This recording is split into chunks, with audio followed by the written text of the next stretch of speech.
किया जा रहा है। तमाम विपक्षी नेता भी यहाँ पर हैं। हालांकि हेलो चेक।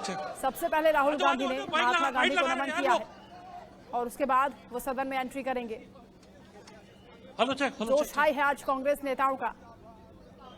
एक नई संजीवनी मिली है राहुल गांधी की सांसदी बहाल होने के तौर पर, लेकिन राहुल गांधी कुछ भी बोलने से बच रहे हैं। मीडिया के सवालों का जवाब राहुल गांधी ने नहीं दिया, हाथ जोड़कर केवल मुस्कुराए हैं। देखना होगा सदन में आज राहुल क्या कहते हैं।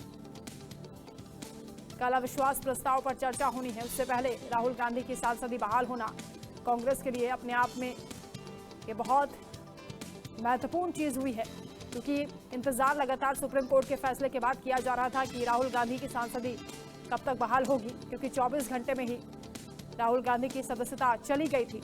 ऐसे में कांग्रेस नेता ये कह रहे थे कि जल्द से जल्द राहुल गांधी की सदस्यता बहाली पर भी फैसला होना चाहिए। कार्यकारी मंत्री प्रहलाद जोशी की ओर से कहा गया कि नियमों के मुताबिक ही राहुल गांधी की सांसदी बहाल हुई है और ये तस्वीरें आपको दिखा रहे हैं। लोकसभा की कार्यवाही शुरू हो चुकी है, सीधी तस्वीरें आपकी टीवी स्क्रीन पर है। अब सदन में राहुल गांधी भी दिखाई देंगे। मोदी के रहते ये संभव नहीं है, हम इसको चलने नहीं देंगे। आप कितना हंगामा कर लो, इंडिया को तोड़ने की ताकत, भारत को तोड़ने की ताकत किसी में नहीं है। हमको जो भी कुर्बानी देनी पड़े, हमने जब से लेकर आज तक कार्यवाही तोड़ने का काम 2 बजे तक के लिए स्थगित की जाती है।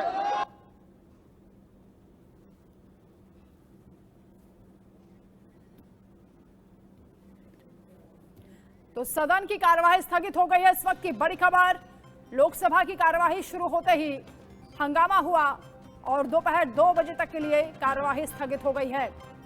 राहुल गांधी सदन में पहुंचने ही वाले थे, उससे पहले ही कार्यवाही स्थगित हो गई।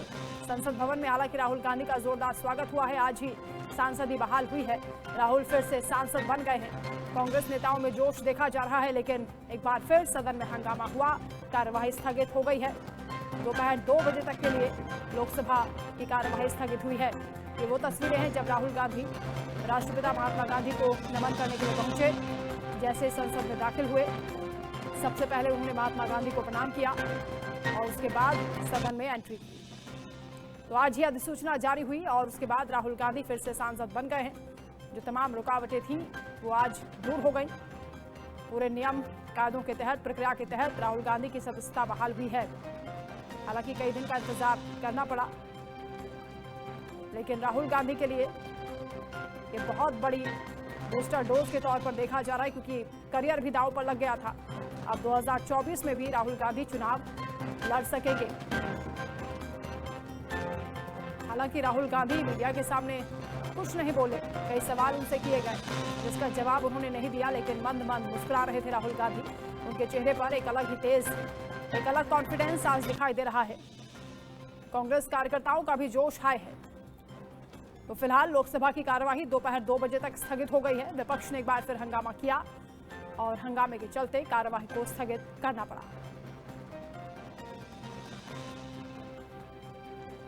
मनोहर केसरी और मेरी सहयोगी महिमा कटारिया इस वक्त हमारे साथ लाइव हैं। मनोहर, जो कार्यवाही स्थगित हुई है लोकसभा की, हंगामा आज भी देखा गया, लेकिन राज्यसभा में क्योंकि आज बिल पेश होना है, क्या हलचल है?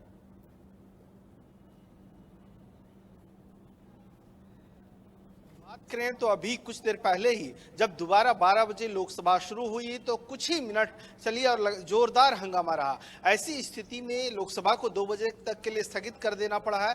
लेकिन सबसे बड़ी खबर यह है और कांग्रेस में खुशी की लहर है कि राहुल गांधी की लोकसभा सदस्यता बहाल हो गई है। राहुल गांधी संसद पहुंचे और सबसे पहले महात्मा गांधी को नमन किया, श्रद्धांजलि अर्पित की। और जो 26 अपोजिशन की पार्टियां हैं, जो इंडिया महागठबंधन है, राहुल गांधी के पहुंचने से पहले वहां संसद भवन के बाहर मौजूद थे और लगातार नारे लगा रहे थे, राहुल गांधी आगे बढ़ो, देश तुम्हारे साथ है। तो इस तरह के नारेबाजी हो रही थी। उसके बाद राहुल गांधी पहुंचे। आप सही कह रही हैं कि उनके चेहरे पे एक अलग मुस्कुराहट, एक अलग तेज देखने को मिल रही है, क्योंकि अब उन्हें लगा कि जब नो कॉन्फिडेंस मोशन कल आएगा तो वैसी स्थिति में चर्चा में वो भाग ले सकेंगे। हालांकि वो अंदर पहुंचने ही वाले थे तो उससे पहले ही लोकसभा स्थगित हो गई। उम्मीद की जा रही है कि 2 बजे जब लोकसभा शुरू होगी तो राहुल गांधी मौजूद रहेंगे। दूसरी बात, अगर हम राज्यसभा की करें तो राज्यसभा में आज 2 बजे गृह मंत्री अमित शाह, जो एनसीटी बिल है, अमेंडमेंट बिल 2023, लोकसभा से पारित हो चुका है,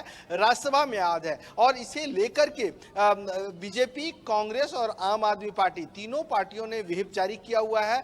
हो सकता है कि वोटिंग हो, लेकिन सरकार को डरने की जरूरत नहीं है, उनके पास पर्याप्त संख्या है। 119 राज्यसभा सांसद होने चाहिए बहुमत के लिए। लेकिन अगर एनडीए की बात करें तो एनडीए के साथ साथ बीजेडी और वाईएसआर, इनकी संख्या अगर मिला दें तो इनके पास बहुमत से आंकड़ा पार कर जाता है। तो ऐसी स्थिति में अगर वोटिंग भी होती है तो सरकार का पलड़ा बाहर ही दिख रहा है। तो ऐसी स्थिति में अगर हम कहें तो अब 2 बजे का इंतजार है और देखना होगा कि राज्यसभा और लोकसभा में क्या होता है। लेकिन सबसे बड़ी बात है कि कांग्रेस और इंडिया की जो फैमिली बनी है नई है, इनमें एक नया जोश जरूर आ गया है। जी ठीक है महिमा, राज्यसभा को लेकर अपडेट करिए और उसके बाद ये भी बताइए कि आज क्योंकि दिल्ली सेवा बिल पेश होना है, ऐसे में धड़कनें आम आदमी पार्टी के सांसदों की बढ़ी हुई होंगी। व्हिप जारी किया था, केजरीवाल भी इंतजार कर रहे हैं कि आज किस तरह से उनको समर्थन दिया जाता है विपक्षी नेताओं की ओर से। हालांकि कांग्रेस के लिए आज का दिन एक अलग ही अंदाज में महत्वपूर्ण है क्योंकि राहुल गांधी की सदस्यता बहाल हो गई है।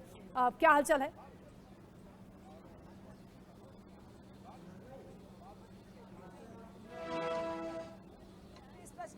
उनकी कन्विक्शन पे उसके बाद से ही लगातार कांग्रेस में हलचल नजर आ रही थी। हालांकि लगातार कांग्रेस पार्टी यही बोल रही थी कि कब रीइंस्टेट करेंगे।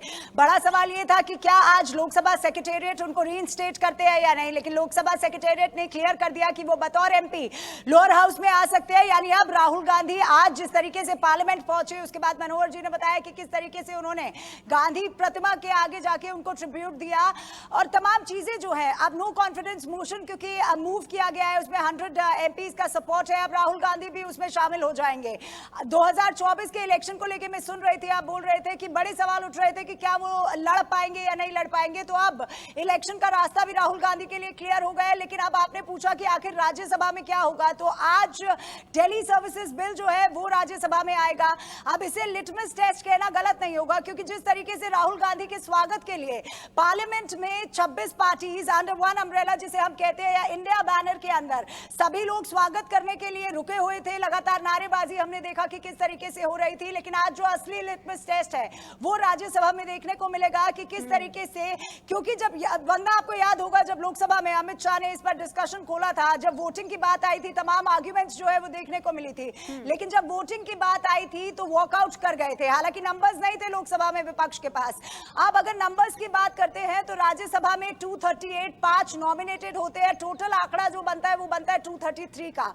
यानी अगर मेजॉरिटी चाहिए तो आपको 117 वोट चाहिए होंगे मेजॉरिटी के लिए बिल पास करने के लिए। अब अगर बात करें कि किसके पास कितने वोट है, अगर बीजेपी अकेला देखा जाए तो 93 वोट्स है। आम आदमी पार्टी के पास 9 होने चाहिए थे लेकिन संजय सिंह को बर्खास्त कर दिया गया है पूरे सेशन से। सुशील कुमार रिंकू को सस्पेंड कर दिया गया है तो 2 वोट तो यहां पर कम हो जाते हैं। तो कहीं ना कहीं 105 या 104 के करीब पूरी विपक्षी पार्टी, आम आदमी पार्टी जोड़ ले, कांग्रेस पार्टी जोड़ ले, जितनी भी तमाम पार्टीज जो है 26 पार्टीज उनके पास रहेंगे। लेकिन अगर बात करें केंद्र सरकार की तो केंद्र सरकार के पास जिस तरीके से मनोहर जी ने बताया नंबर्स जो है वो पर्याप्त है कहीं ना कहीं, क्योंकि वाईएसआर आ गए, बिजू जनता दल आ गए, इन लोगों के भी जो सांसद है वो सपोर्ट कर रहे हैं। हालांकि लोकसभा में बहुजन समाजवादी पार्टी ने बोल दिया था कि वो ना इसके समर्थन में है ना इस बिल के अगेंस्ट में और वॉकआउट कर गए थे। तो अब देखना यह भी होगा कि कितनी पार्टीज जो है वो वॉकआउट कर जाती है, कितने लोग इसका समर्थन करते हैं। तमाम बड़ी चीजों का खुलासा होगा। आज ये लिटमस टेस्ट इसलिए कह रहे हैं क्योंकि पार्लियामेंट के बाहर तो कई वादे किए गए थे कि किस तरीके से इस बिल पर सपोर्ट किया जाएगा। हालांकि लोकसभा में चाहे वो शशि थरूर हो, अधीर रंजन चौधरी हो, सबने इस पर आर्ग्यूमेंट तो की थी लेकिन वोट नहीं किया। तो इस वजह से केंद्र सरकार कह रही थी कि मेजॉरिटी के रूप में इसको पास किया गया है लोकसभा में। अब राज्यसभा में क्या वॉकआउट कर जाएगी इस बार भी विपक्षी पार्टी, क्योंकि हालांकि ये तो सबको पता है कि नंबर्स नहीं है। संजय सिंह ने जब एक्सक्लूसिव बातचीत की थी इंडिया न्यूज से, उन्होंने भी तमाम बातें कही थी। हालांकि वो कॉन्फिडेंट नजर आ रहे हैं कि दिन में जिस तरीके से दिन आगे बढ़ेगा उसके बाद देखा जाएगा कि क्या विपक्षी पार्टीज के पास नंबर है या नहीं है। लेकिन संजय सिंह काफी कॉन्फिडेंट नजर आ रहे थे। व्हिप जारी कर दिया गया है, हालांकि केंद्र सरकार ने भी व्हिप जारी किया है। लेकिन अगर बिल्कुल महिमा, लेकिन बार पलटवार का दौर भी शुरू हो गया। एक तरफ जहां दिल्ली की जनता का अपमान बताते हुए आए हैं केजरीवाल इस बिल को लेकर, वहीं चिराग पासवान ने टिप्पणी कर दी। उनका ये कहना है कि ये केजरीवाल का निजी स्वार्थ है जिसके लिए वो विरोध कर रहे हैं, इससे जनता का कोई लेना देना है नहीं। बिल्कुल, देखिए वंदना, यहाँ पे खाली बात चिराग पासवान की नहीं आती है। तमाम लोग, जितने लोग सपोर्ट कर रहे हैं केंद्र सरकार को, चाहे वो बिजू जनता दल हो गई या वाईएसआर हो गए, ये लोग भी, इन सबका ही कहना है कि जिस तरीके से, क्योंकि लगातार विपक्ष पार्टी यही आरोप लगा रही है कि दिल्ली सरकार को कमजोर करने के लिए इस बिल को लाया गया है। हालांकि अमित शाह ने इस बात को साफ कर दिया था कि जब सुप्रीम कोर्ट का ऑर्डर आया था तो विपक्ष ने उतना ही ऑर्डर पढ़ा है जितना विपक्ष को सही लगा। तमाम चीजें वहां पे रूल के तहत अमित शाह ने बताई थी, तमाम वहां पे डिस्कशन खुले थे। मीनाक्षी लेखी से लेके दिल्ली के सभी सांसदों ने भी इस पर आर्ग्यूमेंट दी थी, अलग अलग आर्ग्यूमेंट्स जो है वो इस पर हुई थी। हालांकि अमित शाह ने तंज भी कसा था और साफ तौर से ये बात कही थी कि विपक्ष को विपक्षी गठबंधन के लिए इस बिल को नहीं रोकना चाहिए, उनको देश के बारे में सोचना चाहिए, लोगों के बारे में सोचना चाहिए। क्योंकि ये बात समझनी बहुत जरूरी है कि जब सुप्रीम कोर्ट ने ऑर्डर दिया था वंदना, तो इस ऑर्डर में साफ तौर से कहा गया था कि चुनिंदा सरकार है, यानी इलेक्टेड गवर्नमेंट है, इसलिए कुछ राइट्स जो है वो दिल्ली सरकार को दे दिए जाते हैं। अब ट्रांसफर पोस्टिंग की जब बात आती है तो अमित शाह ने ये बात साफ कही थी कि 1993 से 2015 तक तो कोई दिक्कत नहीं हुई। सरकारें तो कांग्रेस की भी थी और भाजपा की भी थी, तो अगर अलग अलग सरकारें आई हैं तब कोई ट्रांसफर पोस्टिंग को लेकर दिक्कत नहीं हुई, तो 2015 में आखिर ये मुद्दा क्यों उठ जाता है? क्यों महिमा, और अमित शाह ने तंज ये भी कसा था कि जैसे ही राज्यसभा से बिल पास हो जाएगा वैसे